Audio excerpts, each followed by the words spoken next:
नमस्कार दोस्तों। आज हम शुरू कर रहे हैं एक नया टॉपिक है वर्ब। तो वर्ब क्या है? वर्ब में होते हैं क्रिया।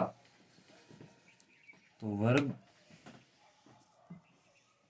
लैटिन भाषा का एक शब्द है वर्बम, जिसका अर्थ होता है ए वर्ड यानी एक शब्द।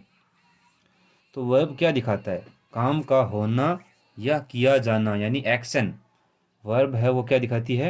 एक्शन को दिखाती है। कोई भी एक्शन हो रहा है वो क्या है? वर्ब है। वाक्य अपूर्ण रहता है यानी बिना वर्ब के सेंटेंस नहीं बनता।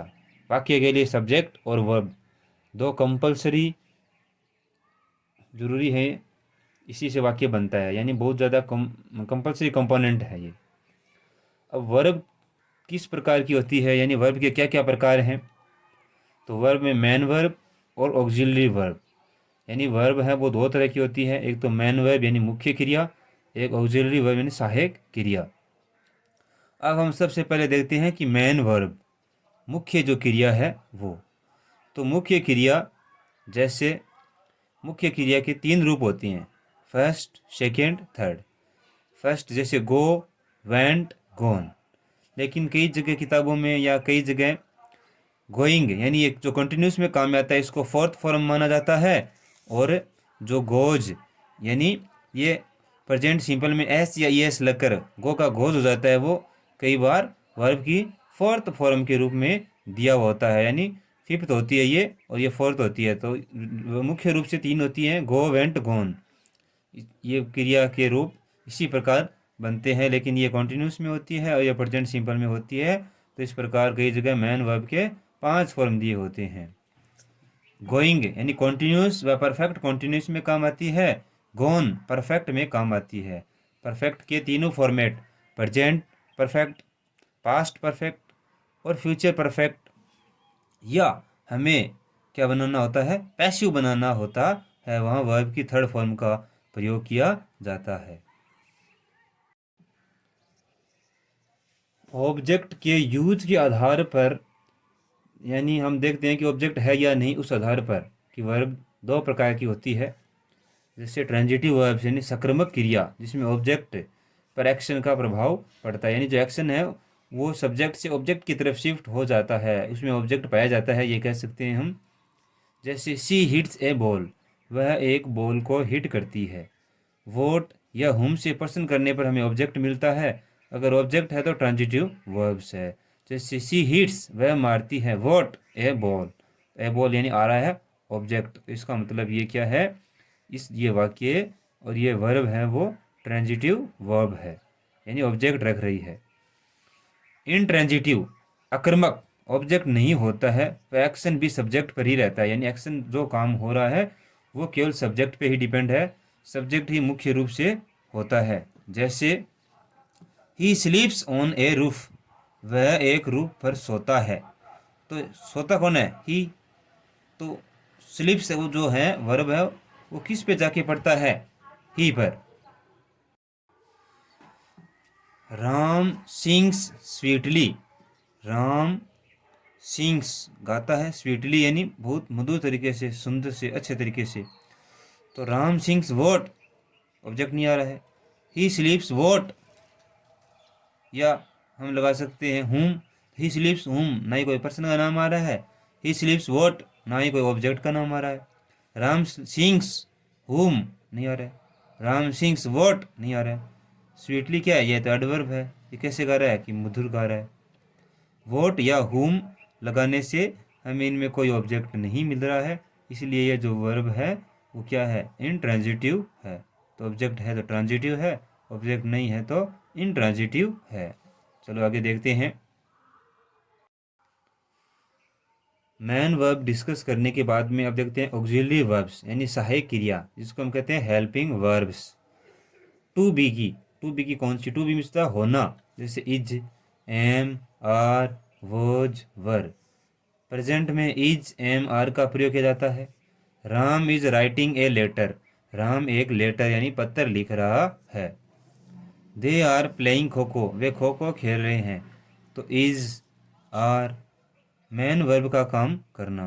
कई बार इज और आर है वो मैन वर्ब का काम करता है हेल्पिंग वर्ब, लेकिन मैन वर्ब क्योंकि इसके बाद में कोई मुख्य वर्ब नहीं आती है, इसीलिए ये मैन वर्ब का काम करती है। जैसे शी इज ए गर्ल, वह एक लड़की है। इज के बाद में कोई मैन वर्ब नहीं है, इसीलिए इज है वो किसका काम कर रहा है, मैन वर्ब का काम कर रहा है। दे आर स्टूडेंट्स, वे विद्यार्थी हैं, तो आर के काम करे, आर है वो यहाँ हेल्पिंग वर्ब का काम करता है। तो हेल्पिंग वर्ब है लेकिन बन किया जाता है यहाँ आर है वो मैन वर्ब बन गई है। तो हेल्पिंग वर्ब वो मैन वर्ब कब बनती है, पास्ट में वॉज या वर का प्रयोग, यानी भूतकाल में पास्ट में अपन कौन सा प्रयोग करना है, वॉज और वर को प्रयोग करना है। ही वॉज प्लेइंग कबड्डी, वह कबड्डी खेल रहा था, तो पास्ट की बात है कि भाई कबड्डी खेल रहे हो। दे वर मेकिंग ए नॉइज, वे आवाज़ कर रहे थे, आवाज़ कर रहे थे, तो इसका मतलब क्या है, वर्ब। अब मैन वर्ब का काम करना, वॉज और वर्ब भी मैन वर्ब का काम कर सकते हैं। जैसे आई वॉज हैप्पी, मैं खुश था। अब वॉज के बाद में कोई हेल्पिंग मैन वर्ब नहीं है, इसीलिए ये हेल्पिंग वर्ब का काम कर रही है। There was a large crowd, वहाँ पर एक बहुत बड़ी भीड़ थी, तो यहाँ वॉज के बाद में कोई वर्ब नहीं है, तो वो जो है वो खुद मैन वर्ब का काम कर रहा है। आगे देखते हैं। अब है टू हैव यानी होना।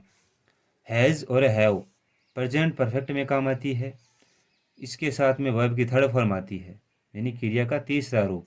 We have completed this work, हमने यह काम पूरा कर लिया। I have got A car, मैंने एक कार ली या प्राप्त की। मैन वर्ब के रूप में अगर हैज़ और हैव मैन वर्ब के रूप में आती है तो इसका मतलब होता है रखना। जैसे आई हैव ए कार, मेरे पास एक कार है, या मैं एक कार रखता हूँ, एक ही बात है हिंदी में।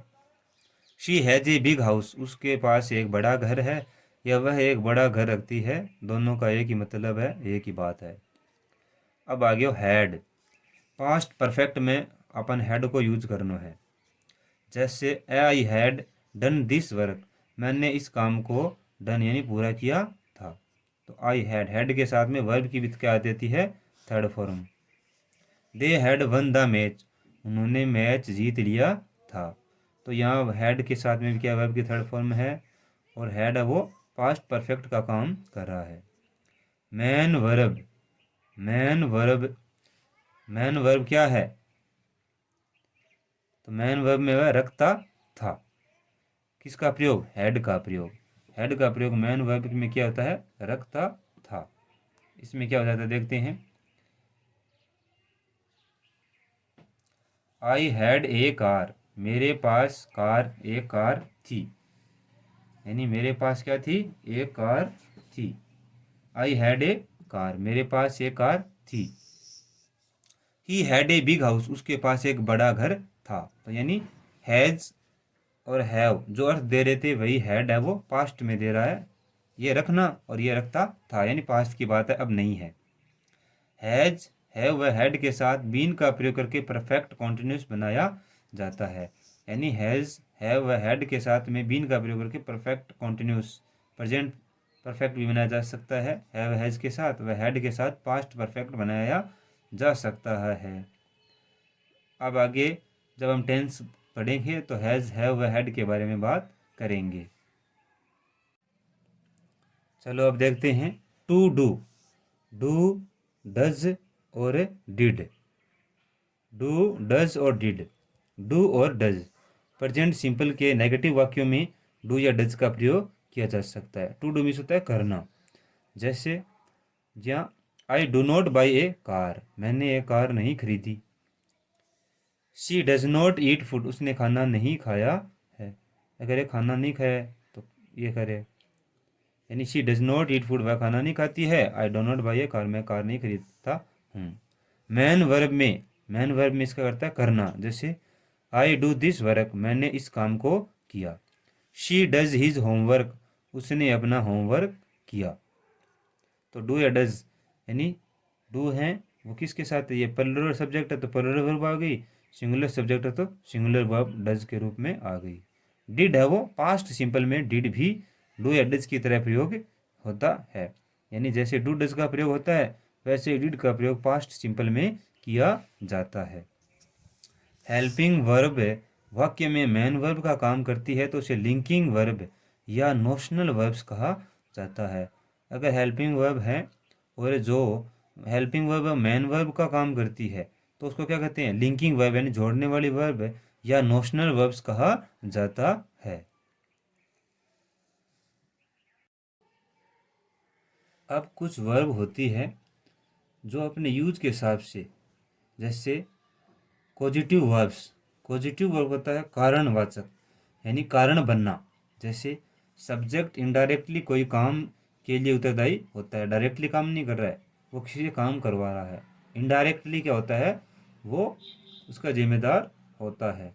यानी ये वर्ब का प्रयोग है वो यूज के हिसाब से इसके पॉजिटिव वर्ब्स यानी कारण बनाने वाला। जैसे सब्जेक्ट से हम न करके दूसरे से काम करवाता है। जैसे I got my haircut by him, मैंने अपने बाल है वो उससे कटवाए, यानी खुद तो काट कौन सका, तो आप क्या है दूसरे कोई काम करवावा बिन बोल रहा है। पॉजिटिव वर्ब्स कोई वर्ब्स है जो दूसरे से हम काम करवाते हैं तो वो पॉजिटिव वर्ब्स होती है।